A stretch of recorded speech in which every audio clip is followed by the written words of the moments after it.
When someone goes quiet after you've hurt them, their nervous system is running the same emergency shutdown as a rabbit going limp in a predator's jaws. That's not a metaphor. It's the same neural circuit documented by a psychiatrist at the University of North Carolina who spent decades mapping exactly when the body chooses silence over speech. You've seen the human version. Someone gets hurt, really hurt, not annoyed, and instead of raising their voice, they go flat. Short answers, blank face, they leave the room, or they stay in it and disappear anyway. Everyone around them reads it as fine. It is the opposite of fine, and by the end of this video, you'll know exactly why it happens, on a level most people never get told. Claim 1. Going quiet under emotional pain is not a choice. It's a reflex. And it's ranked below fight and flight on the body's own priority list. Stephen Porges, professor of psychiatry at the University of North Carolina at Chapel Hill, spent decades mapping what he called the autonomic hierarchy, the body's ordered menu of responses to threat. Fight and flight sit at the top. But when neither is available, when the threat is a person you love, in a room you can't storm out of, over something you can't punch or run from, the body drops to the oldest setting in the stack, shutdown. Porges named it the dorsal vagal response. And it's the same circuitry that makes a rabbit go limp in a predator's mouth. Not surrender, suspension. That's the detail worth sitting with. When someone goes silent after you've hurt them, their body isn't choosing composure. It's running the exact same emergency protocol a nervous system runs when there is nowhere left to run. Claim 2. This shutdown has a measurable trigger point, and psychologists can watch it happen in real time. John Gottman spent over 4 decades observing couples at his University of Washington research lab, wiring them to heart rate monitors during arguments. He and his research partner Robert Levenson found something specific. Once a partner's heart rate crosses 100 beats per minute mid-conflict, the conversation stops functioning as communication.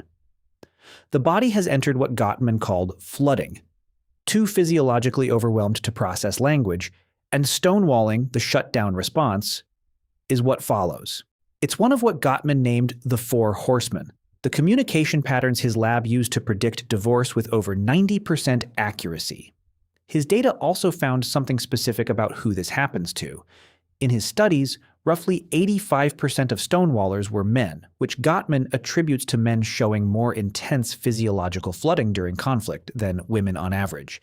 Here's where it connects back to Claim 1. Flooding is the moment fight or flight fails to resolve the threat.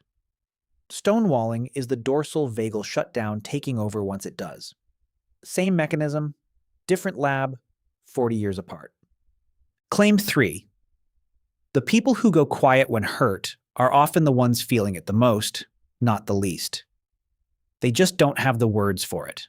Psychiatrist Bessel van der Kolk, who has spent decades at Boston University Medical School researching trauma's effect on the body, built his career on a central idea. Trauma gets stored physically, often faster than it gets processed into language. That gap between what the body registers and what a person can actually say out loud has a name.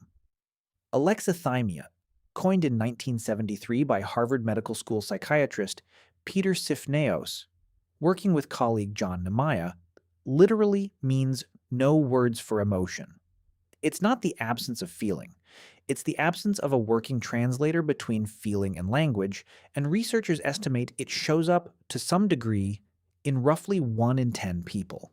So, the silence you're watching isn't a low-intensity moment.